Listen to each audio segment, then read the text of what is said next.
With that said, Joshua, let's talk just for a quick second. Ravens Steelers.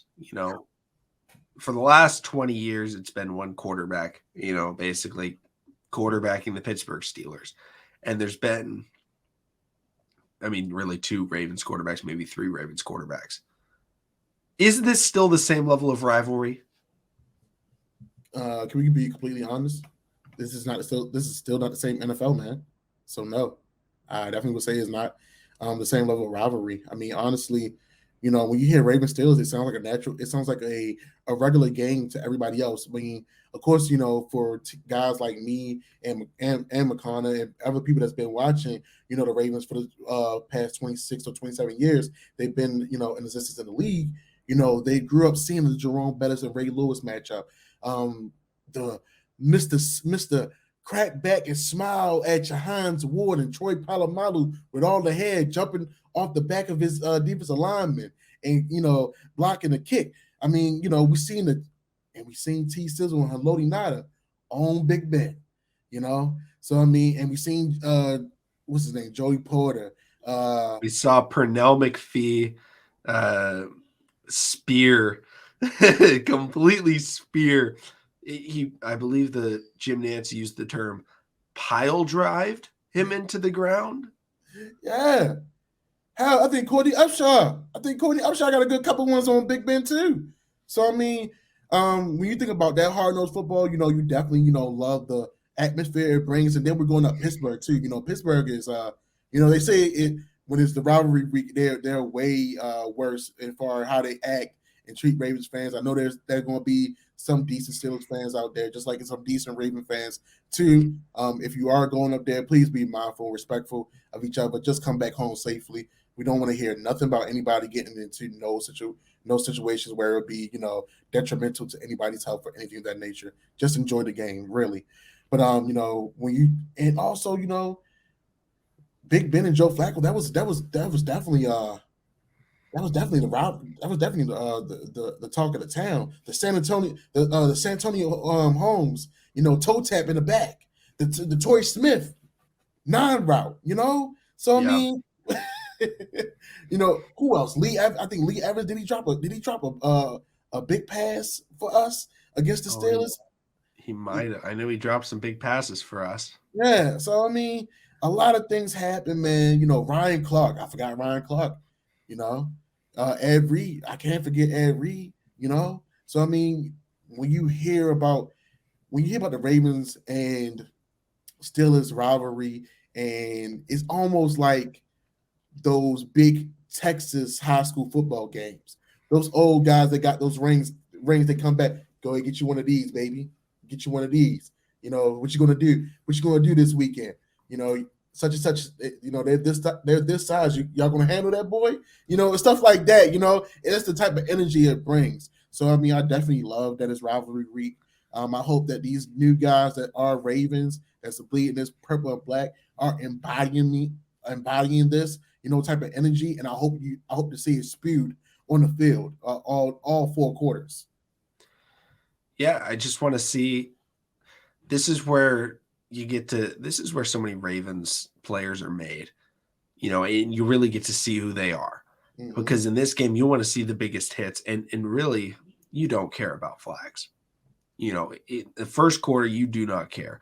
If you have a chance to light up the opposing quarterback, you do. And we're thinking, oh yeah, it's Kyle Hamilton's first game. He's got to make a big play. It's Roquan Smith's first game. He's got to make a big play. You know whose first game it is?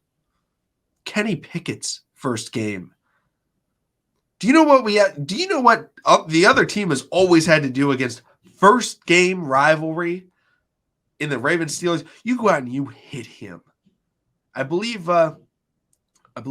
his name was Mason Rudolph. I believe in his first game, Earl Thomas hit him in the chin so hard he got knocked out of the game. Yeah. With a concussion because he hit him so hard. Those are the types of plays that you do. Now, I'm not saying, play dirty. Play clean. Play the game of football. Play football. Hit him. If you're making a sack, make him feel it. Don't go out there and go for the, oh, I'm just going to hold you until they blow the whistle. No, no, no. You grab him and you put him in the dirt because you want him in 3 weeks or in 4 weeks, sorry, when they play us again. You want him to be fearing that game. Mm-hmm. Oh my gosh, I just finally got over recovering from the bruises I got in that game. Yeah. Now we got to do it again. I got to do that twice a year for the rest of my career. Oh no! Like you want him to feel that, you want him to fear that, and that's the biggest part about this game is if you can make the quarterback afraid of the moment. That's the biggest thing. And I'm not going to lie, Joshua. I think Lamar. I think he is afraid of that. And I don't criticize Lamar very much. Lamar's not played well against the Steelers ever. True. Like, and part of that is Steelers got a great defense. But he has made, I mean, there have been just a lot of just, oh my gosh, mistakes. Yeah. I think that is the Steelers are the one team Do you that remember I think he struggles the interception? Was it the Highsmith? Yeah, he threw the pick 6 on the first drive of the game. Yeah. Prochet was in the game and he threw it to Prochet, but he missed. And it might have been Highsmith who took it back for a touchdown. It was just like one of those things where it's like Lamar's made so many more mistakes in that game than any other opponent that he's ever played. And he doesn't get any flack for it because everyone knows like, oh, it's the Steelers though. Yeah. So which let me ask you this, since it's rivalry week, because I heard them people up there in Pittsburgh, they got a shitty OC up there too. So with that being said, who has the better game, Matt Canada or Gregory Roman? Oh no. I think after this show we have to put a poll up. I think we gotta do that. Oh, because I heard Matt Canada runs the same plays maybe like 5 times straight. He is the definition of insanity. Canada's bad. I'm gonna say Roman has the better game, and I never say that. But the problem is, I think the Ravens' defense is just really good, and so it'll be tougher for Canada to call plays. Yeah, and also. Like the court, like I don't think either offense is going to play well, so I don't think either of them's going to call a great game. As long as we don't get any like that, James Prochet play was the worst play I've ever seen.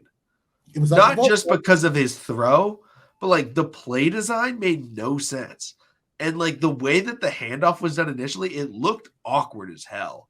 Like the way Huntley goes in and he hands it off with the outside hand, it's like. There's no way this isn't a double reverse, the way that he handed it off. Mm-hmm. And then it's like, oh, reverse. And then he pitches it back and you're like, oh, yeah. And then also both routes just go straight to the same point. It's like, what, we throw in Hail Marys now? Like, that's not a play that you should ever run. It's a Hail Mary mid-game. You know why they had Prochet throw it? Because Tyler Huntley wouldn't have made the end zone. Well, the vault was open. The vault was open. It was open. We saw what was inside. It was fool's gold, man. It was fool's gold. All the time, baby. All the time. We know what it is. Come on, man.